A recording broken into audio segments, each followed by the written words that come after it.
কিয়ামতের ময়দানটা এত কঠিন হবে, এত কঠিন হবে, এত ভয়ঙ্কর হবে।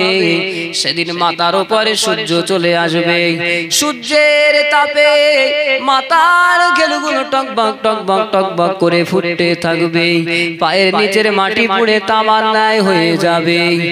ঘামে কেউ বা হাঁটু পর্যন্ত ঘামে ডুবে থাকবে, কারো বা কোমর পর্যন্ত ঘামে ডুবে থাকবে, কারো বা কাঁধ পর্যন্ত ঘামে ডুবে থাকবে, কেউ বা আবার ঘামে হাবুডুবু খেতে থাকবে, হাবুডুবু খেতে থাকবে।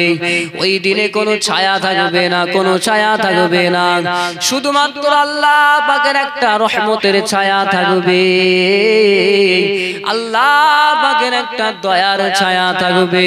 ওটা হলো আল্লাহ পাকের আরশে আজিমের ছায়া। কিয়ামতের ময়দানে, মাহশারের ময়দানে ওই দয়ার জান্নাত, ওই দয়ার ছায়ায়, ওই রহমতের ছায়ার, আরশে আজিমের ছায়ায় 7 শ্রেণীর মানুষ জায়গা পাবে। কয় শ্রেণী? 7 শ্রেণীর মানুষ কিয়ামতের ময়দানে। আল্লাহ রাসূল বলছেন, সাবআতুন ইউযিল্লুহুমুল্লাহু ফি যিল্লিহি ইয়াওমা লা যিল্লা ইল্লা যিল্লুহু। যেদিন 7 শ্রেণীর মানুষ আল্লাহ পাকের আরশের ছায়ায় জায়গা লাভ করবে, যেদিন কোনো ছায়া থাকবে না, শুধুমাত্র আরশের ছায়া, ওই ছায়ায় 7 শ্রেণীর মানুষ জায়গা লাভ স্থান লাভ করবে। 1 নাম্বার হলো আল ইমামুল আদিল, ন্যায়পরায়ণ নেতা। একটা কিতাবে পড়ছিলাম, কিতাবটার নাম হলো সিয়ারু আ'লামিন নুবালা। ওই কিতাবের মধ্যে এসেছে আল্লাহর রাসূলের একজন সাহাবা, তার নাম হলো আবু উবাদা ইবনুল জাররাহ রাদিয়াল্লাহু তাআলা আনহু। তিনি তাকে ওমর রাদিয়াল্লাহু তাআলা আনহু তাকে শামের গভর্নর হিসাবে তাকে নিযুক্ত করেছিলেন। ওই উবাদা ইবনুল জাররাহ রাদিয়াল্লাহু তাআলা আনহু তিনি শামের রাজকার্য সব পরিচালনা করতেন। এমন সময় ওমর রাদিয়াল্লাহু তাআলা আনহু একদিন শাম দেশে আসলেন। এসে তিনি সব খবরাখবর নিতে লাগলেন, সকলের সাথে আলাপ আলোচনা করতে লাগলেন। হঠাৎ করে তিনি আবু উবাদা ইবনুল জাররাহকে তিনি ডেকে পাঠালেন। আবু উবাদা ইবনুল জাররাহ রাদিয়াল্লাহু তাআলা আনহু তিনি খলিফা ওমরের কাছে আসলেন।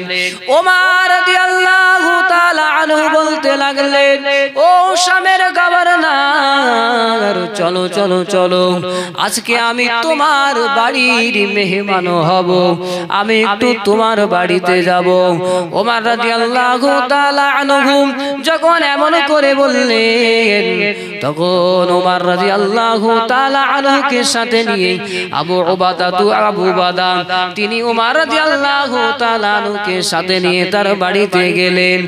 ওমর রাদিয়াল্লাহু তাআলা আনহু শামের প্রেসিডেন্টের ঘরে ঢুকে দেখতে পেলেন একটা উটের, একটা ঘোড়ার চাবুক ঝুলানো, একটা তরবারি ঝুলানো, আর একটা ঘোড়ার গদি ঝুলানো আছে।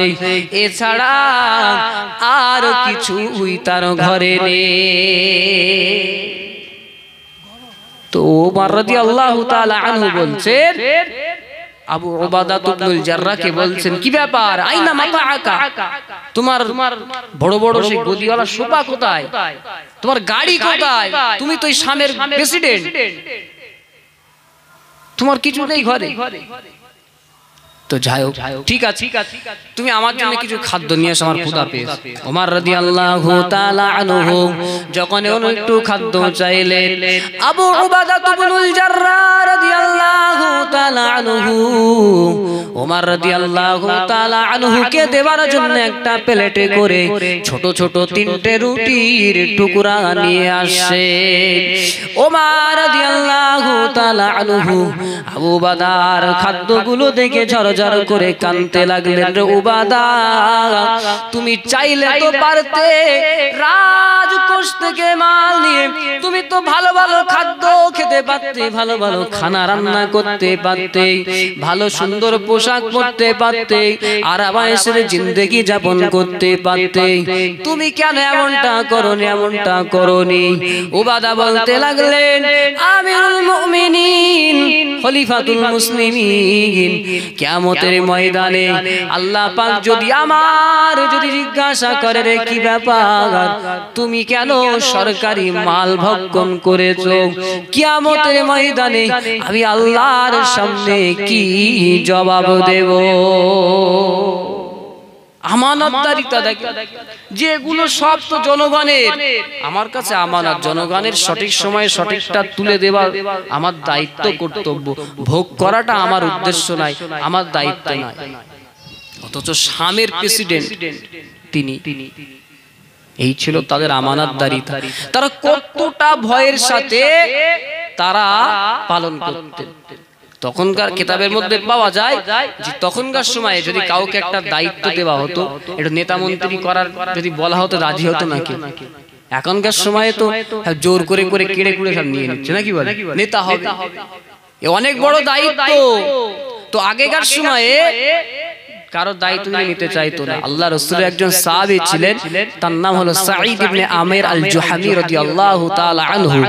সাঈদ ইবনে আমির তিনি ছিলেন খুব বিচক্ষণ সাহাবী।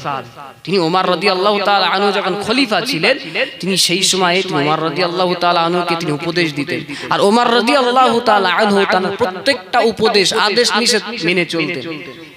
তো ওমর রাদিয়াল্লাহু তাআলা আনহু একদিন সাঈদ ইবনে আমির আল জুহামিকে বলছে, ভাই আপনাকে হিমসের গভর্নরের দায়িত্ব নিতে হবে। তেমন করে যখন বলছে, সাঈদ ইবনে আমির বলছে, না ভাই আমি পারবো না। ওমর রাদিয়াল্লাহু তাআলা আনহু বলছে, না ভাই তোমাকে দায়িত্ব নিতেই হবে। বলছে, না আমি পারবো না, আমি নেব না, নেবেই না। ওমর রাদিয়াল্লাহু তাআলা আনহু বলছে, ভাই আপনারা কি আমাকে আমার উপর একা দায়িত্ব ছেড়ে দিয়ে আপনারা সব কি ঘুরে ঘুরে বেড়াবে? হ্যাঁ, দায়িত্ব নিতে হবে। যখন এমন করে বললে, তো সাঈদ ইবনে আমির আল জুহামি রাজি হলেন, কিন্তু একটা শর্ত দিলেন যে তিনি কোনো ভাতা গ্রহণ করবেন না, কোনো বেতন তিনি নেবেন না। সাঈদ ইবনে আমির আল জুহামি রাদিয়াল্লাহু তাআলা আনহু তিনি হিমসের দায়িত্ব নিয়ে নিলেন। তিনি হিমসের গভর্নরের দায়িত্ব নিয়ে তিনি তার রাষ্ট্র পরিচালনা করতে লাগলেন। তিনি সবকিছু পরিচালনা করতে লাগলেন। এমন সময় যেতে যেতে অনেক বছর যেতে যেতে হিমসের কিছু লোক মক্কায় আসলেন হজ পালন করার জন্য। হজ পালন করার জন্য আসলেন। এদিকে ওমর রাদিয়াল্লাহু তাআলা আনহু তিনি চারিদিকে তিনি ঘুরে ঘুরে দেখছেন। ওমর রাদিয়াল্লাহু তাআলা আনহু তিনি সব ঘুরে ঘুরে দেখতেন তার রাজত্বে, তার খেলাফতে কি হচ্ছে না হচ্ছে। তেমন সময় যখন হিমসের ওই ব্যক্তিদের সাথে দেখা হলো, তখন বলতে লাগলেন, তোমরা কোথা থেকে আসছো ভাইরা, কোথা থেকে আসছো?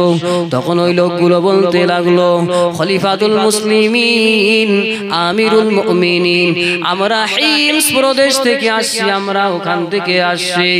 যখন এমন করে বললেন, ওমর রাদিয়াল্লাহু তাআলা আনহু বলতে লাগলেন, ভাইরা তোমাদের গভর্নর সাঈদ ইবনে আমির তোমাদের কি সব সুন্দরভাবে সব পরিচালনা করছে, তোমাদের কি হক সঠিকভাবে সব আদায় করছে? তখন বলতে লাগলেন, হ্যাঁ হ্যাঁ, আমাদের গভর্নর খুব ভালো মানুষ, তিনি জনগণের সব হক সঠিকভাবে আদায় করছে। তো যখন এমন করে বললে, তো ওমর রাদিয়াল্লাহু তাআলা আনহু খুব খুশি হলেন আর বললেন যে তোমরা আমার কাছে একটা লিস্ট করে দাও, একটা নামের লিস্ট দিয়ে যাও, তোমাদের ওখানে যারা দুস্থ, গরিব, এতিম, অসহায় তাদের একটা লিস্ট করে যাও, আমি কিছু তাদের জন্য সাহায্য পাঠাবো, আমি কিছু পাঠাবো। তো এই ব্যক্তিরা ওমর রাদিয়াল্লাহু তাআলা আনহুর আদেশ মোতাবেক তারা লিস্ট বানালেন। লিস্ট বানিয়ে ওমর রাদিয়াল্লাহু তাআলা আনহু হাতে দিলেন। তো ওমর রাদিয়াল্লাহু তাআলা আনহু তিনি লিস্ট পড়তে লাগলেন, নামগুলো পড়তে লাগলেন, দেখতে লাগলেন। হঠাৎ করে দেখতে এক জায়গায় নাম লেখা সাঈদ ইবনে আমির।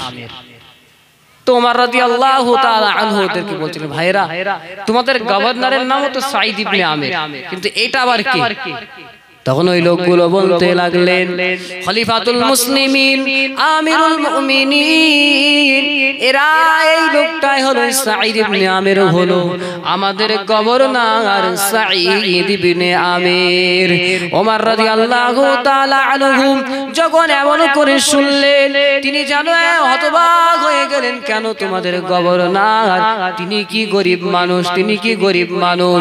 তখন লোকেরা বলতে লাগলো, ও খলিফাতুল মুসলিমিন, আমিরুল মুমিনিন, আমাদের গভর্নর এত গরিব মানুষ, এত গরিব মানুষ, আমাদের গভর্নরের ঘরে এমনও দিন যায় কয়েকদিন যাবত চুলায় আগুন জ্বলে না। হ্যাঁ, আমাদের গভর্নরের এমন অনেক দিন পার হয়ে যায় চুলায় কয়েকদিন ধরে আগুনই জ্বলে না, বাড়িতে কিছু রান্নাই হয় না, কিছু নেই। অথচ তিনি কিন্তু হিমসের গভর্নর, তিনি চাইলে পারতেন অনেক আরাম আয়েশের জিন্দেগি, অনেক আরাম আয়েশের জিন্দেগি পালন করতে পারতেন। এখনকার মতো নয়, যদি একটু নেতা মতো যদি একটু হতে পেরেছে, তার গাড়ি বাড়ির আর অভাব থাকে।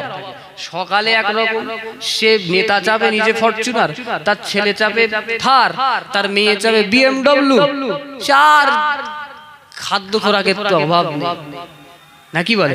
আমি কি ভুল বলছি বলে? কিন্তু তখন তিনি গভর্নর, হিমসের গভর্নর, হিমসের প্রেসিডেন্ট তিনি, তবুও তার রাজকোষ থেকে বিন্দু মাত্র খাদ্য নিয়ে, রাজকোষের মাল নিজের জন্য তারা ব্যবহার করত না, যদি আল্লাহর কাছে তাদের জবাব দিতে হয়। এই ভয় সাঈদ ইবনে আমিরের জন্য খলিফা ওমর রাদিয়াল্লাহু তাআলা আনহু এটা শুনে ঝরঝর ঝরঝর করে কাঁদতে লাগলেন। আহারে আমার সাঈদ ইবনে আমির, তিনি এত কঠিন এত কষ্টে জীবন যাপন করেন। এটা শুনে ওমর রাদিয়াল্লাহু তাআলা আনহু তিনি তার জন্য, সাঈদ ইবনে আমিরের জন্য আলাদা করে উপহার পাঠালেন। উপহারের সাথে তা একটা টাকার থলিও পাঠিয়ে দিলেন, টাকার থলিও পাঠিয়ে দিলেন। এদিকে হিমসের লোকেরা তারা ওমর রাদিয়াল্লাহু তাআলা অনুদানগুলো নিয়ে তাদের হিমসে চলে গেলেন। হিমসে গিয়ে সব গভর্নরের হাতে দিয়ে দিলেন। আর সাঈদ ইবনে আমিরের জন্য যে আলাদা করে যেগুলো খলিফা পাঠিয়েছিলেন, ওমর রাদিয়াল্লাহু তাআলা আনহুর উপহারগুলো আলাদা করে সাঈদ ইবনে আমিরের হাতে তুলে দিলেন। সাঈদ ইবনে আমির খলিফার উপহারগুলো তিনি গ্রহণ করলেন। হঠাৎ করে তিনি ওই টাকার থলের মুখটা খুলে দেখতে পেলেন, এই থলে তো অনেক টাকা। যখন তিনি থলে টাকা দেখলেন, সাথে সাথে বলতে লাগলেন, ইন্না লিল্লাহি ওয়া ইন্না ইলাইহি রাজিউন। এই জন্য আমি দিনটাকে আমার উপরে যে জনগণের দায়িত্ব, এই জনগণের জন্য ভাগ করে দিয়েছি, কিন্তু রাতের অংশটা আমি আমার মাওলার ইবাদত করে কাটাই। খলিফাতুল মুসলিমিন,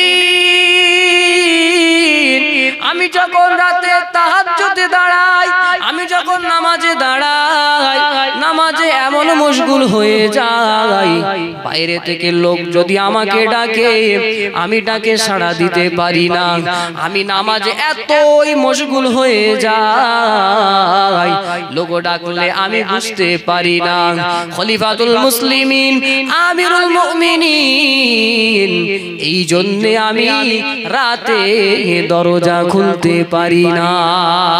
জোরে বলো। লোকজন অবাক, হায়রে খলিফা সারাদিন অক্লান্ত পরিশ্রম করে জনগণের জন্য, আবার রাতে কত ইবাদত করে। আমরা তো সেখানে শূন্য, আমরা তো ইবাদত করি না, ঘুমে ঘুমে কাটাই, নাকি বল? আমাদের নেতাদের কথাই ছেড়ে দিলাম, এই আমরা যারা এখানে বসে আছি, সামান্য একটা সংসারের দায়িত্ব নিয়ে আমরা নামাজ কালাম পড়ার সুযোগ পায় না, সময় হয় না, নাকি? তাই তো? সামান্য একটা সংসারের দায়িত্ব নিয়ে আমাদের নামাজ পড়ার সময় হয় না। এই দায়িত্ব সামলে আমরা উঠতে পারি না। আর অত বড় দায়িত্ব নিয়ে সারাটা রাত আল্লাহ পাকের ইবাদতে কাটিয়েছেন। আমি একটা কিতাবে পড়ছিলাম যে কুতুবউদ্দিন কাকি রাহমাতুল্লাহ আলাইহি, নাম শুনেছেন তো? তো কুতুবউদ্দিন কাকি রাহমাতুল্লাহ আলাইহি তিনি তার খাদেমকে ওসিয়াত করে গিয়েছিলেন যে আমার যখন ইন্তেকাল হয়ে যাবে, তো যখন জানাজা নিয়ে মাঠে যখন হাজির হবে, 4 গুণ ওয়ালা যদি ব্যক্তি মাঠে থাকে তাহলে আমার জানাজা সে পড়াবে, না হলে আমার জানাজা বিনা জানাজায় দাফন করে দেবে। 4টে শর্ত কি?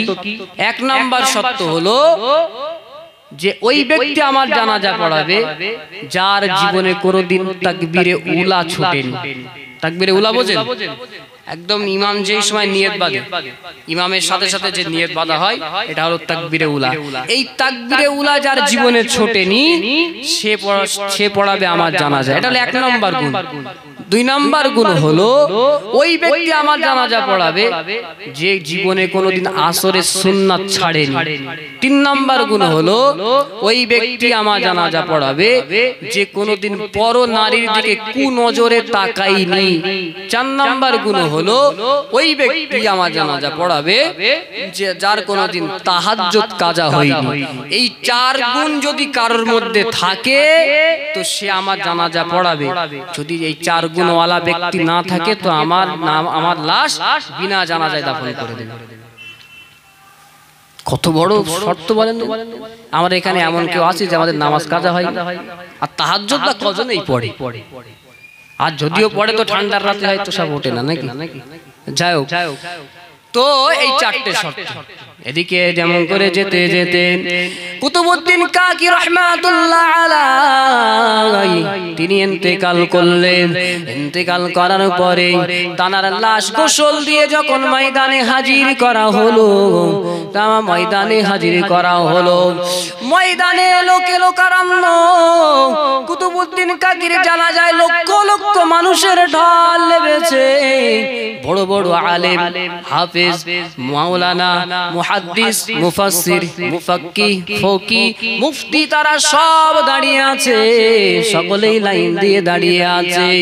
এদিকে লাশ সামনে রেখে তার খাদেম ঘোষণা করতে লাগলেন, আমার পীর তিনি আমাকে ওসিয়াত করে গিয়েছিলেন যে 4 গুণওয়ালা ব্যক্তি যদি এই ময়দানে থাকে তাহলে আমার জানাজা পড়াবে।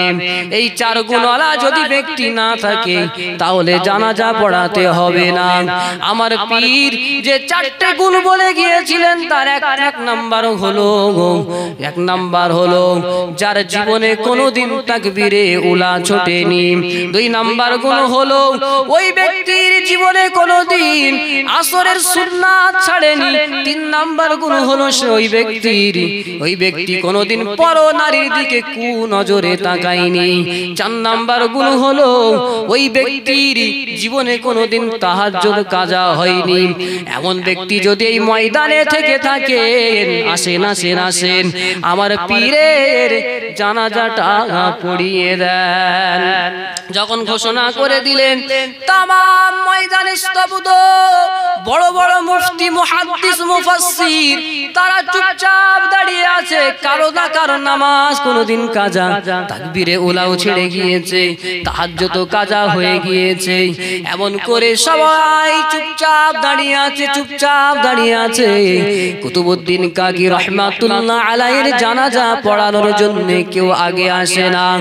অনেকক্ষণ পার হয়ে গেল, এমন সময় যখন কেউ আসে না, যখন লাশটা দাফন করে দেওয়ার জন্য প্রস্তুতি নিচ্ছেন, হঠাৎ করে একজন লোক পিছনের লাইন থেকে সামনে দ্রুত বেগে আগিয়ে আসছেন। এসে কুতুবউদ্দিন কাকি রাহমাতুল্লাহ আলাইহির লাশের পাশে দাঁড়িয়ে বলতে লাগলেন, রে কুতুবউদ্দিন, তুমি তো আল্লাহকে সন্তুষ্ট করে দুনিয়ার জমিন থেকে চলে গেলে, তোমার আমলগুলো গোপন করে চলে গেলে, আর আমার আমলটা প্রকাশ করে দিলে। ওই কুতুবউদ্দিন, আমার আমলটা লোকের মাঝে তুমি প্রকাশ করে দিয়ে চলে গেলে বলে বলতে লাগলেন কুতুবউদ্দিন কাকি যে 4 গুণওয়ালা ব্যক্তির কথা বলেছে, এই 4 গুণ আমার মধ্যে আছে। আমার জীবনে কোনোদিন তাকবীরে ওলা ছোটেনি, আমি কোনোদিন পরনারীর দিকে কোন নজরে তাকাইনি, আমার জীবনে কোনোদিন আসরের সুন্নাত ছাড়েনি, আমি কোনোদিন তাহাজ্জুদ কাজা করিনি। এই বলে তিনি জানাজা পড়ানোর জন্য প্রস্তুত। ওই যে ব্যক্তিটা জানাজা পড়ালেন, যার মধ্যে 4টে গুণ ছিল, ওই ব্যক্তিটি অন্য কেউ নয়, তিনি হলেন হিন্দুস্তানের বাদশা শামসুদ্দিন আলতামাশ রাহমাতুল্লাহ আলাইহি। আমি যেটা বোঝাতে চাইছিলাম যে দেখেন হিন্দুস্তানের বাদশাহ এত বড় দায়িত্ব পেয়েও তাকবীরে ওলা ছোটেনি, আসরের সুন্নাত ছাড়েনি, পরনারীর দিকে কুনজরে তাকায়নি, তাহাজ্জুদ ছাড়েনি।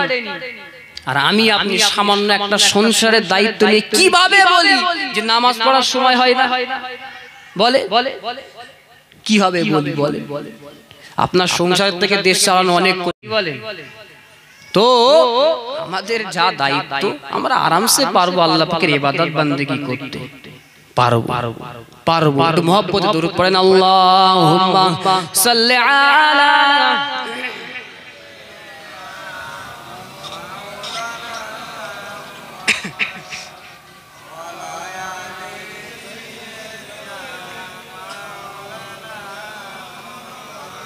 আল্লাহুর রহমানির রহিম।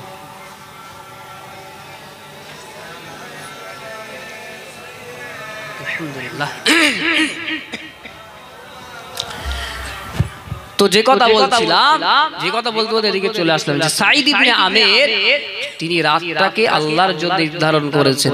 মানুষজন রাত্রে ডাকলেও তিনি শুনতে পেতেন না, আল্লাহ পাকের ইবাদতে এমন মশগুল হয়ে থাকতেন মানুষের ডাকে সাড়া দেওয়ার মতো তিনি পরিস্থিতিতে থাকতেন না। ওমর রাদিয়াল্লাহু তাআলা আনহু এবারে বলতে লাগলেন, ও সাঈদ ইবনে আমের, তোমার বিরুদ্ধে 3 নাম্বার অভিযোগ হলো তুমি নাকি মাসে একটা দিন ঘর থেকে বের হও না। সাঈদ ইবনে আমের বলতে লাগলেন, খলিফাতুল মুসলিমিন আমিরুল মুমিনিন, হ্যাঁ এই অভিযোগটা সঠিক। মাসে একটা দিন লোকে আমাকে যতই ডাকাডাকি করুক না কেন, আমি লোকের ডাকে সাড়া দিতে পারি না। কারণ হলো, ও খলিফাতুল মুসলিমিন আমিরুল মুমিনিন, আমি সাঈদ ইবনে আমেরের পরনে যে জামাটা দেখছেন, এই জামা ছাড়া আমার আর কোনো দ্বিতীয় জামা নেই।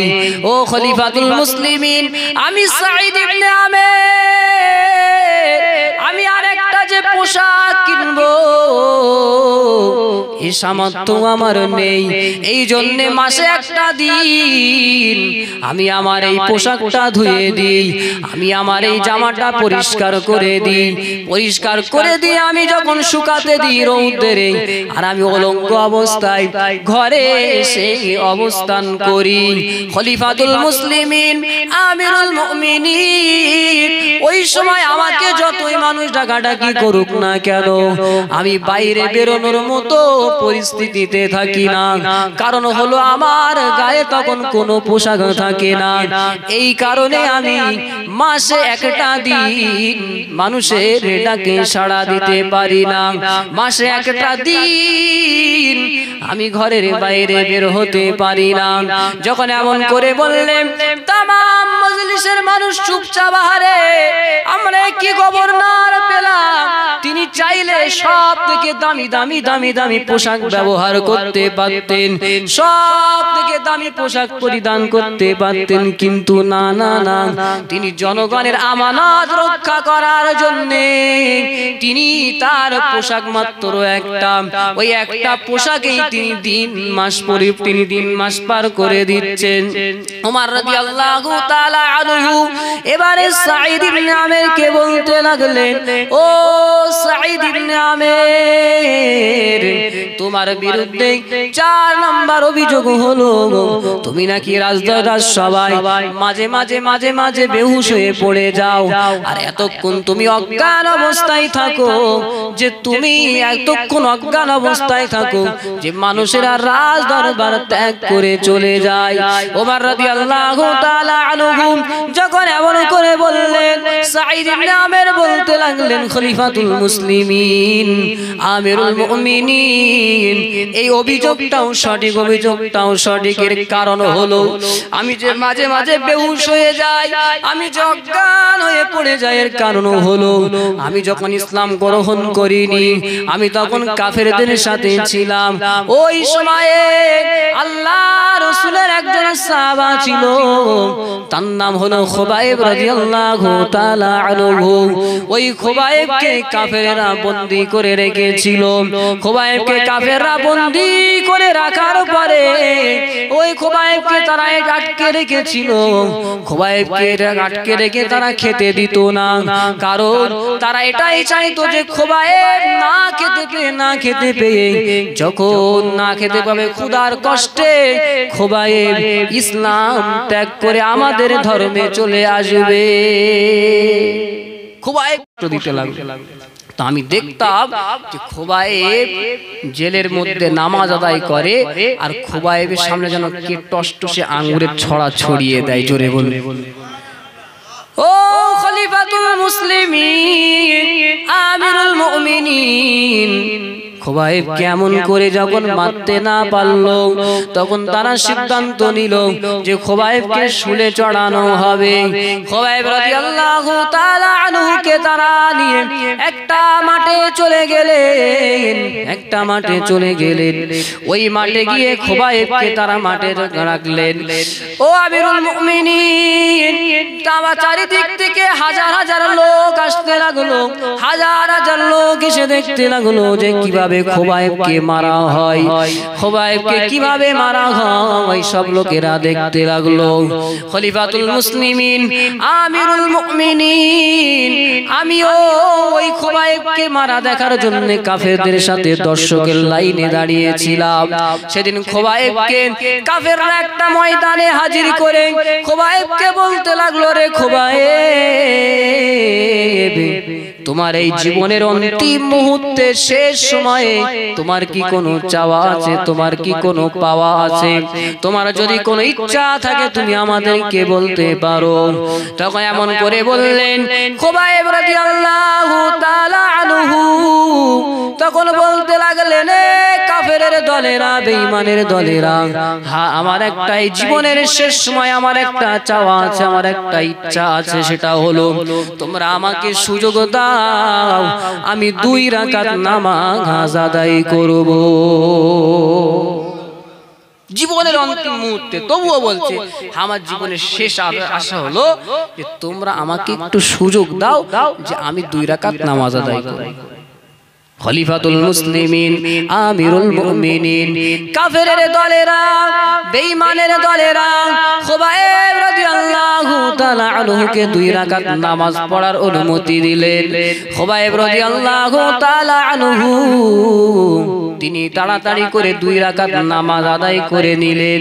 তাড়াতাড়ি করে নামাজ আদায় করে বলতে লাগলেন, এই কাফেরের দলেরা, এই বেঈমানের দলেরা, শোন, আমি খুবাইব যখন নামাজ পড়ছিলাম, আমি নামাজে এত মজা পাচ্ছিলাম, আমার নামাজ ছাড়তে ইচ্ছা হচ্ছিল না, তবু তাড়াতাড়ি করে নামাজটা আদায় করেছে। এর কারণ হলো যে তোরা হয়তো বলতে পারিস যে খুবাইব মৃত্যুর ভয়ে নামাজে বিলম্ব করছে, মৃত্যুর ভয়ে নামাজে দেরি করছে। এইটা যদি তোমরা না বলতে তাহলে আমি খুবাইব সিজদা থেকে মাথা তুলতাম না। এমন করে বলার পরে খুবাইব রাদিয়াল্লাহু তাআলা আনহু রাসূলের ইশকে দেওয়ানা ছিলেন। আসমানের দিকে মাথাটা তুলে বলতে লাগলেন, আল্লাহ আমার জীবনের শেষ সময়ে, আমার জীবনের অন্তিম সময়ে সালামটুকু আপনার হাবিবের কাছে পৌঁছে দেন। খুবাইব রাদিয়াল্লাহু তাআলা আনহুম এমন বলার পরে কাফেররা চারিদিক থেকে খুবাইবকে তীর মারতে লাগলো। খুবাইবকে বললাম ছুঁড়ে ছুঁড়ে মারতে লাগলো। বর্ষার আঘাতে খুবাইবের দেহ ক্ষত বিক্ষত হয়ে যায়। খুবাইব ক্ষত বিক্ষত হয়ে যায়। খুবাইবের সমস্ত শরীরটা রক্তে রক্তাক্ত। খুবাইব রক্তে রক্তাক্ত। এমন এক সময়ে কাফেররা বলতে লাগলেন, রে খুবাইব, যদি তোমার জীবনের বিনিময়ে, যদি তোমার জীবনের বিনিময়ে ওই মুহাম্মাদের জান যদি আমরা নিয়ে নেই, জীবনের বিনিময়ে যদি মুহাম্মাদের হত্যা করা তুমি পছন্দ করো, তুমি কি পছন্দ করো? তোমার জীবনের বিনিময়ে মুহাম্মাদকে হত্যা করাকে তুমি পছন্দ করো?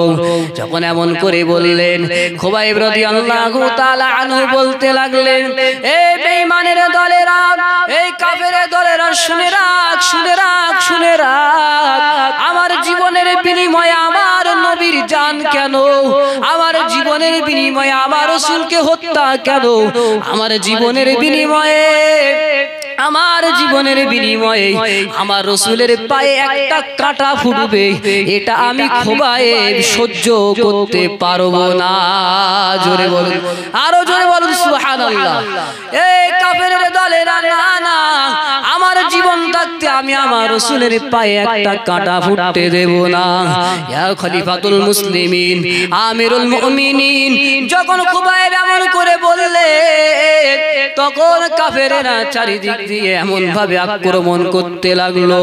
খুবাইব রাদিয়াল্লাহু তাআলা আনহু ওই জমিনে শাহাদাত বরণ করলেন।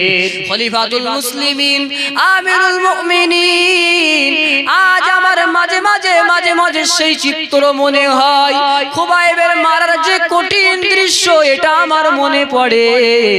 যখন আমার মনে পড়ে আর আমার অন্তরে এই ভয় জাগে রেখে, জয় ভাই জাগে রে সাঈদ ইবনে আমির, কিয়ামতের ময়দানে, মাহশারের ময়দানে যদি আল্লাহ পাক জিজ্ঞাসা করে, রে সাঈদ ইবনে আমির, আমার খুবাইবকে কাফেররা কিভাবে অন্যায়ভাবে হত্যা করছিল, আমার খুবাইবকে যে তারা আঘাত করছিল, তুমি তখন চেয়ে চেয়ে দেখছিলে কেন?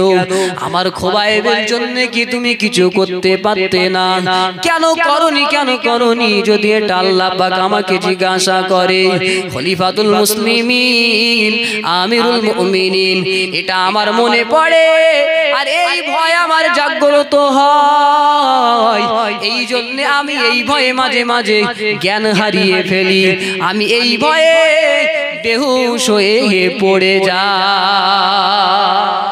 অভিযোগ করেছিল তারা ওই এক কোণা দিয়ে উঠে দৌড়, উঠে দৌড়। সবাই অবাক যে চারটে যে অভিযোগ কি উত্তরের, নাকি বল?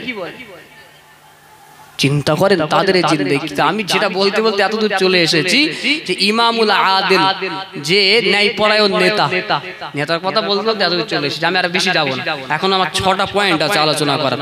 7 শ্রেণীর মানুষ, মনে আছে তো? 7 শ্রেণীর মানুষ আল্লাহ পাকের আরশে স্থান লাভ করবে।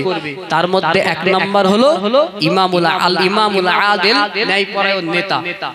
2 নাম্বার হলো ওয়াশাবুন নাশআ ফি ইবাদাতিল্লাহ, ওই যুবক যে তার যৌবন কালটাকে আল্লাহ পাকের ইবাদতে কাটায়, ইবাদতে কাটায়। ওই যুবক, যে যুবক আল্লাহ পাকের ইবাদত যৌবন বয়সে যে ইবাদত করে কাটায়, এই ইবাদতের অনেক দাম আল্লাহর কাছে, অনেক দাম।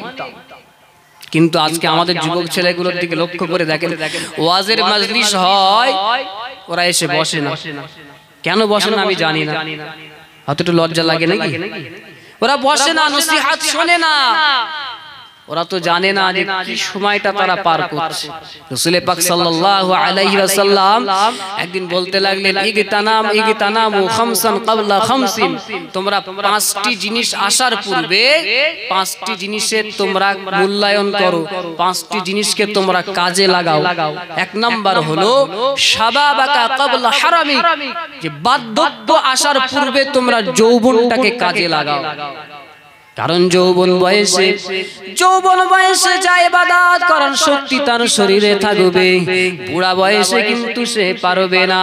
কিন্তু কোন যুবক যদি যুবক বয়সে ইবাদত করতে করতে বয়স হয়ে যায়, যে নামাজগুলো দাঁড়িয়ে পড়তো এখন আর দাঁড়িয়ে পড়তে পারে না, সিজদা ভালো করে দিতে পারে না, সিজদা দিতে পারে না, হ্যাট হতে পারে না। যুবক যারা সুস্থ থাকতে যুবক বয়সে যারা ইবাদত বান্দেগি করত, ওই বান্দা যখন বয়সকালে যখন সিজদা দিতে পারবে না, সিজদার ইশারা করলে আমার আল্লাহ ওই সিজদার মতো সওয়াব দিয়ে দেবে। ওই জন্য রাসূল বলছেন যে তোমরা বার্ধক্য আসার পূর্বে, বুড়া হবার পূর্বে যৌবন কালকে তোমরা গুরুত্ব দাও। 2 নাম্বার হলো অসিহাতাকা ক্বাবলা সাকামিক, আর অসুস্থতার পূর্বে সুস্থতাকে মূল্যায়ন করো। অসুস্থতার পূর্বে সুস্থতাকে মূল্যায়ন করো। আমাদের দেখেন সুস্থতার সময় আমরা ইবাদত বান্দেগির দিকে আসি, এই যখন অসুস্থ হয়ে আর নড়তে চড়তে পারি না তখন এবার মসজিদে কি বলেন। আপনাদের এখানে মসজিদ আছে তো? 5 ওয়াক্ত নামাজে কটা যুবক নামাজ পড়ে বলেন? ভালো সুস্থ সবল শরীর নিয়ে কজন নামাজ পড়ে? এই আমাদের মতো বলেন যায়। আরে সুস্থতা আল্লাহ পাকের এক আজীব নিয়ামত। রাসূল পাক সাল্লাল্লাহু আলাইহি ওয়াসাল্লাম বলেন, নি'মাতানি মাগবুনুন ফিহিমা কাসীরুম মিনান নাস, আসিহাতু ওয়াল ফারাগ।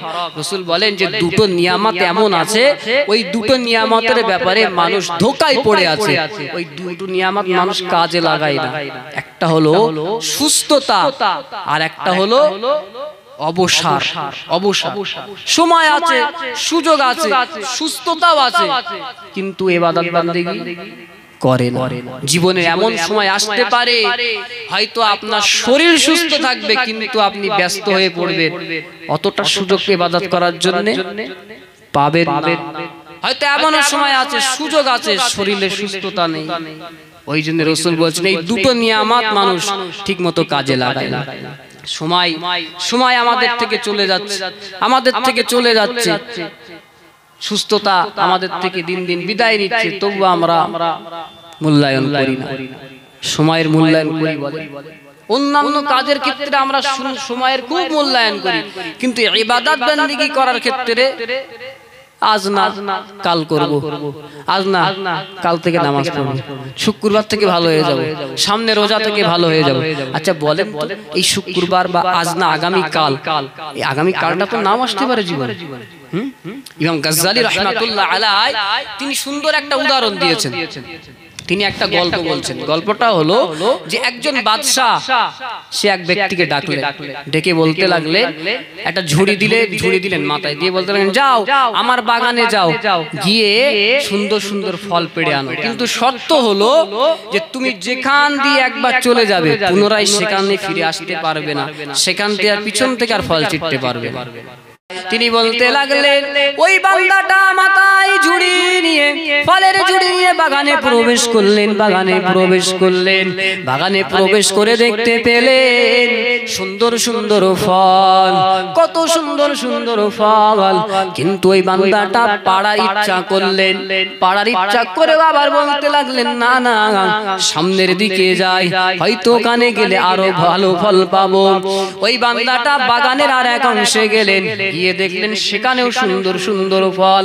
ওই বান্দা আবার পাড়ার ইচ্ছা করলেন, আবার হাত গুটিয়ে নিলেন, না না সামনের দিকে যাই, ওখানে গেলে হয়তো ভালো ফল পাবো। এমন করে যেতে যেতে সামনের দিকে যাই, ফল না নিয়ে সামনে আগাতে থাকে। এমন এক পর্যায়ে ওই বান্দাটা বাগানের এক অংশে গেলেন ভালো ফল পাড়ার জন্য, কিন্তু না না না ওই বাগানে কোনো গাছে আরো ফল নেই, কোন গাছে আর ফল নেই। তুই বান্দাটাকে আর হতাশ হয়ে গেল। যে কি হবে। এখন তো পিছন ফিরে যাওয়া যায় না, পিছন থেকে তো ফল নেওয়া যাবে না, এটা রাজা বাদশার সত্য। ইমাম গাজ্জালী আলাইহির রাহমা তিনি এইটা বলে উদাহরণ দিচ্ছেন, শোনো ওই যে ঝুড়িটা হলো তোমার আমলনামা, আর ওই ব্যক্তিটা হলো তুমি, আর ওই বাগানটা হলো তোমার হায়াত। তুমি প্রত্যেকটা দিন ওই আমলের ঝুড়ি নিয়ে চলছো আর বলছো আজকে না কাল ভালো হবে, কাল ভালো হবে, কাল ভালো হবে। এমন করে করে এমন একটা সময় উপনীত হবে যে রিক্ত হস্তে খালি হাতে আল্লাহর দরবারে হাজিরা দিতে হবে, আল্লাহর দরবারে খালি হাতে হাজিরা দিতে হবে। ওই জন্যে সময় থাকতে আমরা সময়ের মূল্যায়নটা করব নাকি বল। দিন রাত তো আমাদের থেকে তো বিদায় নিচ্ছেন। এবং গাজ্জালী রাহমাতুল্লাহ আলাইহি তিনি আরো একটা উদাহরণ দিচ্ছেন, যখন প্রসঙ্গ এসেছে বলি, আবার কবে আলোচনা করার সুযোগ হবে না আল্লাহই জানে। তো ইমাম গাজ্জালী রাহমাতুল্লাহ আলাইহি বলছেন যে এক বান্দা তিনি জঙ্গল দিয়ে চলছিলেন, জঙ্গল দিয়ে হেঁটে হেঁটে চলছিলেন, হঠাৎ করে দেখলেন তার পিছন দিয়ে একটা বাঘ তাকে তাড়া করছে, বাঘ তাড়া করছে। তুই বান্দাটা দৌড়াতে লাগলেন, দৌড়াতে লাগলেন, দৌড়াতে দৌড়াতে হঠাৎ করে তিনি একটা কুয়া দেখতে পেলেন, কুয়া। তিনি এই কুয়ায় লাফালেন, গভীর কুয়া। তিনি ঝাঁপ দিলেন, তাতে ঝাঁপ দিয়ে তিনি নিচে পড়তে পড়তে তিনি দেখলেন যে একটা রশি দড়ি ঝোলানো আছে, তিনি ওই দড়িটা ধরে ঝুলে পড়লেন। ওই ব্যক্তিটা দড়ি ধরে ঝোলার পরে তিনি লক্ষ্য করে দেখলেন নিচের দিকে লক্ষ্য করে দেখলেন বিশাল বড় একটা অজগর সাপ, সে হা করে দাঁড়িয়ে আছে, মুখটা হা করে আছে। পড়লেই তার পেটে, পড়লেই তার গালে, সে পড়লেই তার গালে পড়লেই সে গিলে নেবে। ওই বান্দাটা উপরের দিকে চেয়ে দেখে যে বাঘ বসে আছে, নিচেই বড় সাপ, উপরে যে বাঘ বসে আছে। হঠাৎ করে তিনি পেরেশান হয়ে গেলেন, চিন্তিত হয়ে গেলেন। এমন সময় দড়ির উপরের দিকে তাকিয়ে দেখে একটা সাদা রঙের ইঁদুর, একটা কালো রঙের ইঁদুর ওই রশিটা কুট কুট কুট করে কাটছে। কি মুসিবত বলেন। উপরে বাঘ, নিচেই পড়লেই সাপের গালে, আর এদিকে আবার সেই কালো ইঁদুর আর সাদা ইঁদুর কুটকুট করে দড়ি কাটছে। কিন্তু ওই বান্দাটা এমন চিন্তার মধ্যে, এমন পেরেশানির মাঝে, ওই বান্দাটা তার ডান দিকে তাকিয়ে দেখে একটা মৌচাক, একটা মধুর চাক, একটা মৌচাক, তাতে মধু টস টস করছে। ওই বান্দাটা বাঘের কথা ভুলে গেল, নিচেই সাপের কথা ভুলে গেল, ওপরে যে সাদা কালো ইঁদুর দড়ি কাটছে, রশি কাটছে, কথাও ভুলে গেল। ও ডান দিকে ফিরে মধু খেতে লাগলো, মধু পান করতে লাগলো, সব ভুলে গেছে, মধু পান করতে লাগলো। কি অবস্থা বলেন। ইমাম গাজ্জালী আলাইহির রাহমা তিনি এটা বলছেন, শোনো ওই যে বাঘ তোমাকে তাড়া করছে, বাঘটা হলো তোমার মৃত্যু। সে প্রতিনিয়ত তোমাকে তাড়া করেই যাচ্ছে, তাড়া করেই যাচ্ছে। আর ওই যে কুয়ায় যে রশি ধরে ঝুলে আছো, ওটা তোমার হায়াত, যেটার উপরে ভর করে তুমি আছো। আর নিচে যে সাপ কালহা করে আছে, ওটা হলো কবর, যে তোমার জন্য অপেক্ষা করছে। আর ওই যে সাদা ইঁদুর আর কালো ইঁদুর, সাদা ইঁদুরটা হলো দিন, কালো ইঁদুরটা হলো রাত, যে তোমার দিন রাত এমন ভাবে ফুরিয়েই যাচ্ছে। কিন্তু এত বিপদের মাঝেও তুমি দুনিয়া নামক মৌচাক থেকে তুমি মধু পান করেই যাচ্ছ, আল্লাহকে ভুলে ভুলে, আল্লাহকে ভুলে, কবর ভুলে, তুমি তোমার মৃত্যুর কথা ভুলে দুনিয়া নামক মৌচাক থেকে মধু পান করেই যাচ্ছ। চিন্তা করে দিন রাত কি আমাদের জন্য অপেক্ষা করছে?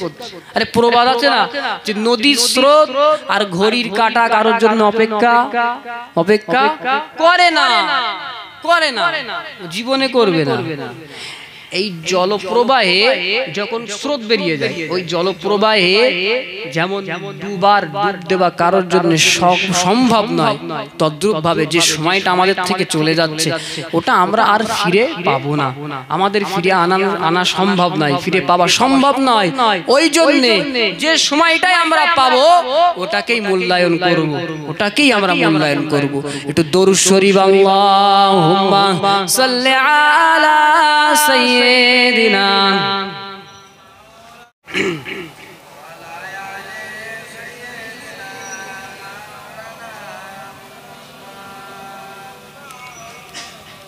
फलक पर चांद जैसा है, नबी का नाम ऐसा है, दिलों से गम मिटाता है, नबी का नाम ऐसा है। फलक पर चांद जैसा है, नबी का नाम ऐसा है, दिलों से गम मिटाता है, मुहम्मद नाम ऐसा है। ए दिल जब गम का मारा हो, मुहम्मद याद आते हैं। ए दिल जब गम का मारा हो, मुहम्मद याद आते हैं। जुदा जब कोई प्यारा हो, मुहम्मद याद आते हैं। जुदा जब कोई प्यारा हो, मुहम्मद याद आते हैं। फलक पर चांद जैसा है, नबी का नाम ऐसा है, कि उनकी याद की शबनम है मरहम मेरे जख्मों का, कि उनकी याद की शबनम है मरहम मेरे जख्मों का। और उनकी नाम की बरकत है दिल तस्कीन पाता है। और उनकी नाम की बरकत है दिल तस्कीन पाता है। फलक पर चांद जैसा है, नबी का नाम ऐसा है, दिलों से गम मिटाता है, मुहम्मद नाम ऐसा है। अल्लाहुम्मा सल्ली अला सय्यिदिना